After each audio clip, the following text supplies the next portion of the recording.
Okay, this is a rank 2v2 matchup with me and my friend Diego playing on the ladder.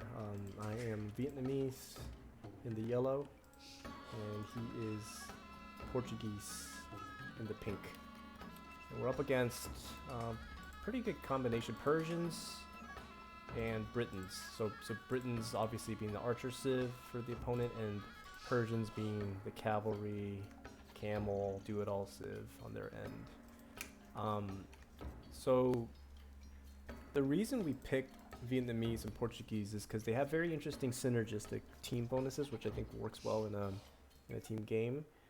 The Vietnamese reveals enemy locations at the start of the game. So what that helps with is preventing your scouts from running into the town center because you know where their town center is.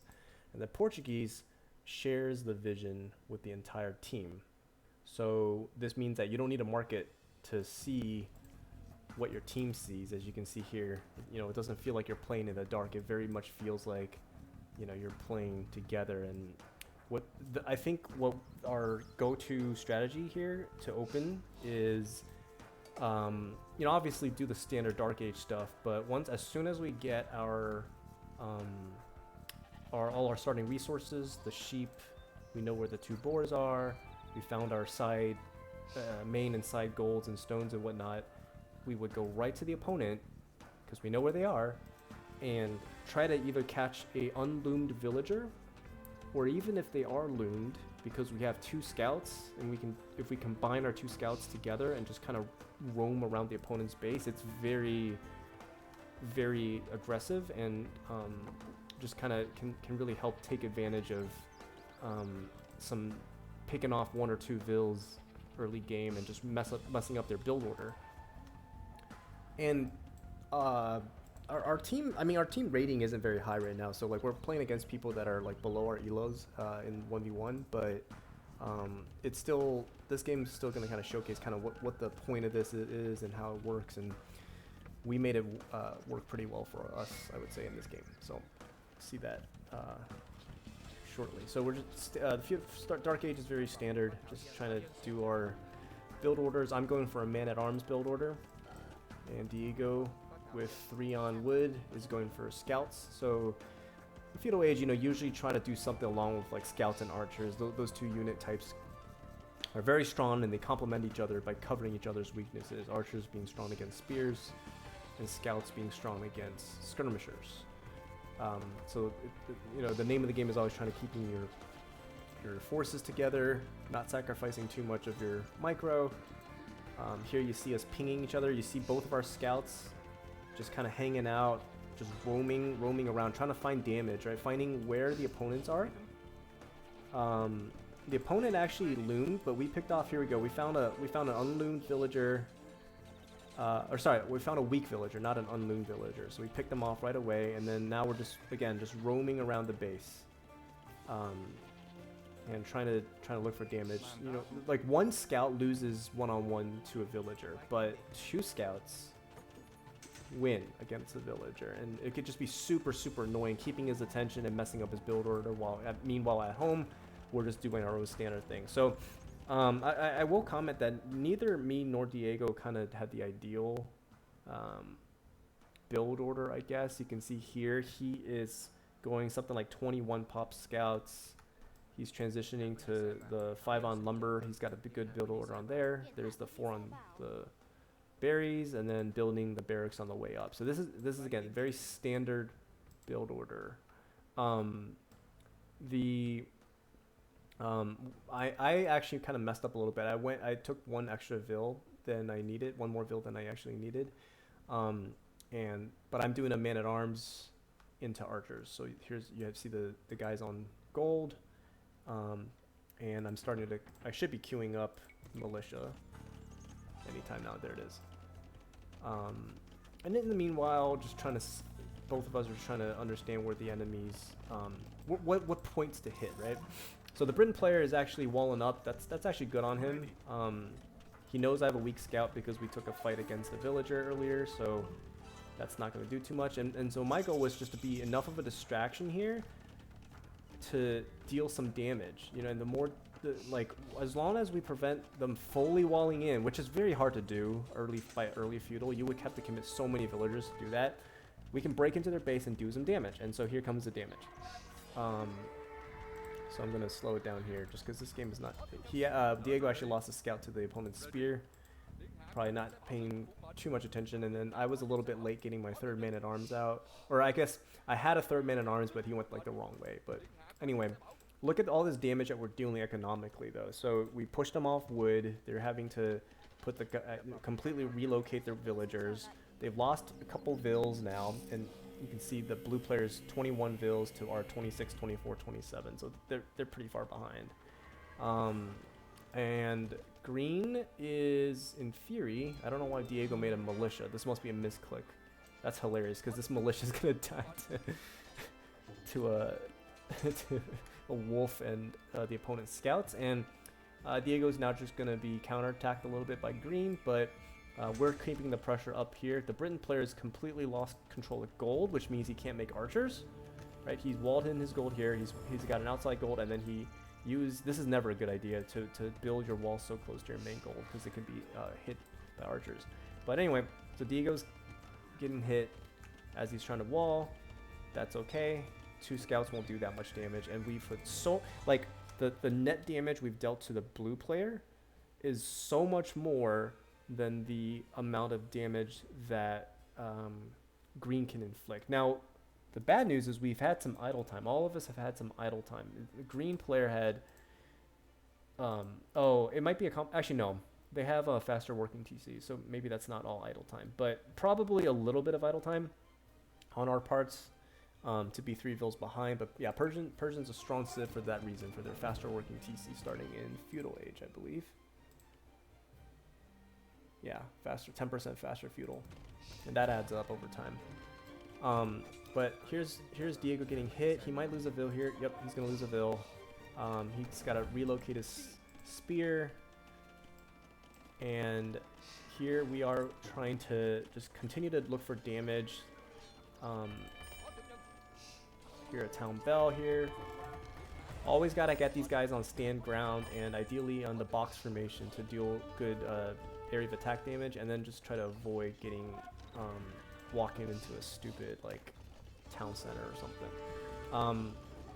But anyway, so the green player's still running around. He's actually, I guess he's dealt enough damage to Diego that he had to move some of his vills. So definitely Diego took some hits here. But look at Blue's situation. He's under constant attack. This is actually a pretty nice layout, but he knew I was hitting him with archers at this point, so he had to. He was freaking out, right? Like, he doesn't have enough archer mass, and the man-at-arms did so much eco damage, and like I was able to pressure the lumber camp. Now he's off both lumber camps. Let's look at his eco. He's got floating a lot of wood, not a lot of gold, nowhere near castle age.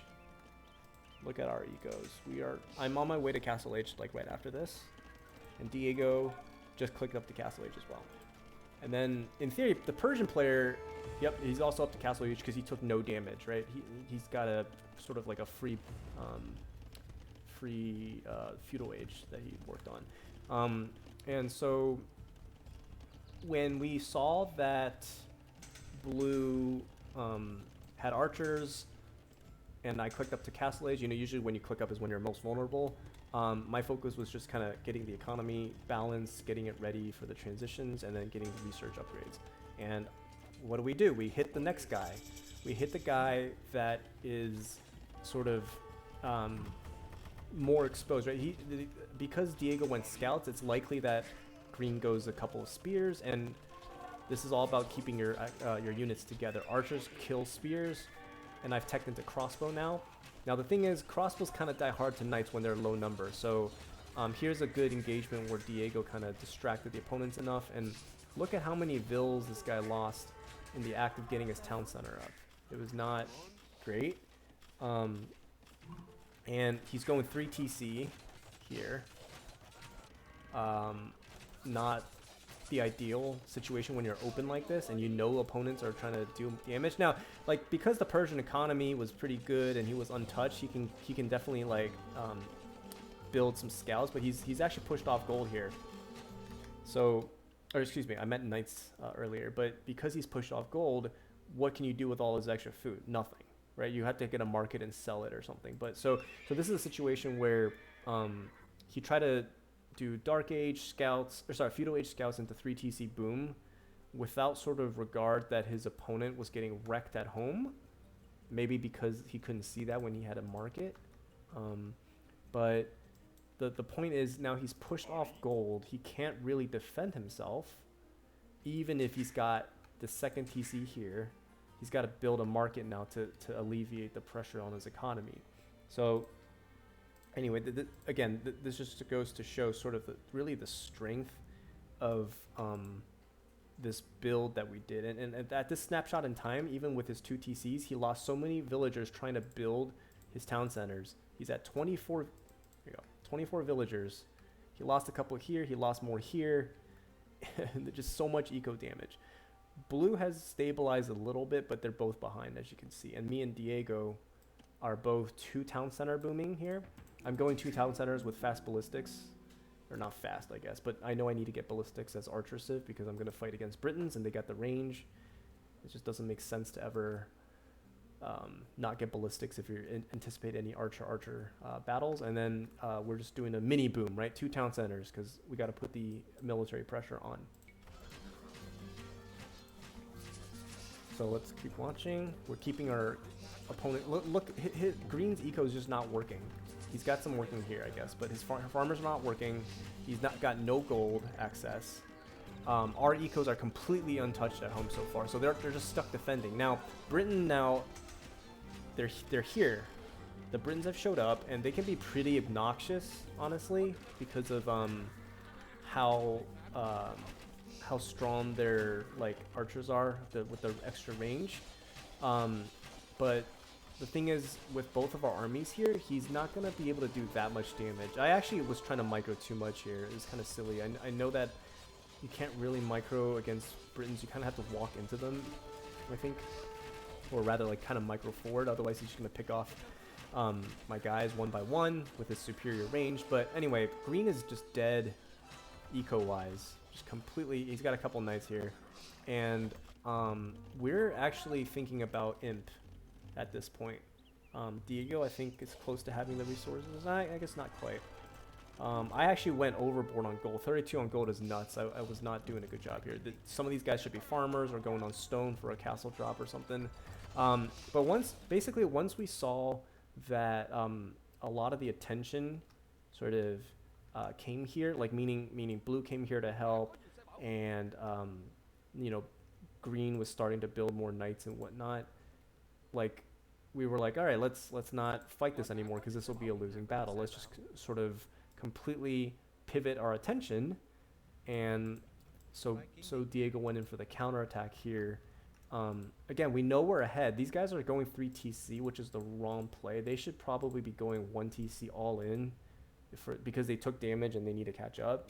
Going 3 TC right at the start of Castle A's is just asking for disaster because you don't have military to defend yourself. But it's what they chose to do, so we're gonna punish it. And you'll see here, Diego's in, tons of the economy's not working. I guess these guys do the town bell because they're a little bit lower elo, unfortunately. But and we're taking them off gold. Most importantly, taking them off gold means that they won't get an army size. And then now we're getting ready for the big battle. Here's a big battle. Persian knights coming in with +1 armor, so still not great. Unfortunately, Diego lost all his knights here trying to get out of the opponent's base. I think he just didn't know they were stuck there. But Vietnamese with the extra, I think I had thumb ring by this point. Yeah, I reached thumb ring, so that helps a lot with the DPS of the archers, and I got the extra HP on my crossbowmen anyway. They take just sort of more damage, and the opponents call it here. So looking at the eco at the end, 89 vills for me, 70 for Diego. Both of us are easily on our way, or can easily get to Imperial Age now. We fought a very heavy amount of feudal, and we came out on top at the end of feudal age, or sorry, castle age. And you know, I think it all stemmed from the benefit that we have, the dual benefit of shared division and knowing where the opponent's start is gives us a super solid. You basically have a scout rush, right, at minute like 6, because you know where the opponents are. You got 2 scouts, and you know the opponent's scouts are probably not like at each other's bases. That you never, you know, do that, and it's just super strong because you're gonna probably get at least 1 Vil pick. Now we got a Vil pick primarily because of the weak villager, so we got lucky with a Vil pick. But let's say there was a Vil just kind of casually walling, we could have picked off a Vil there. We could have chosen, you know, whatever to fight, because, you know, even if the opponent had their scout here to defend, we can like micro down that scout. Like we can have one scout hit, or one of our scouts hit their opponent's scouts while the other scout just runs away and not take any damage. So it all stemmed from that. You know, obviously keeping the walls, preventing the full walls lets our man-at-arms in. Now Diego did get counterattacked, which was a good move on green, but green probably shouldn't have counterattacked. He probably should have just gone to blue and try to prevent any additional damage. We did so much feudal age damage to blue's economy that when he entered castle, he couldn't do anything. Like, remember like how late he was to support green? We were like completely killing green at this point. And then like way after that, he comes shows up with a couple of archers. You know, it was a good move on him to show up militarily wise, but you know, ultimately we just were too far ahead by this point. We're getting ready for a siege workshop, maybe a castle drop down the road. I could probably buy my way up to a castle given how much freaking gold I had. But yeah, so I hope that was interesting in terms of showcasing the synergies between Portuguese and Vietnamese. Both are not powerhouse Arabia civs, obviously, but they've got some interesting things that kind of benefit each other, and you know they're both super flexible civs too. All right, thank you.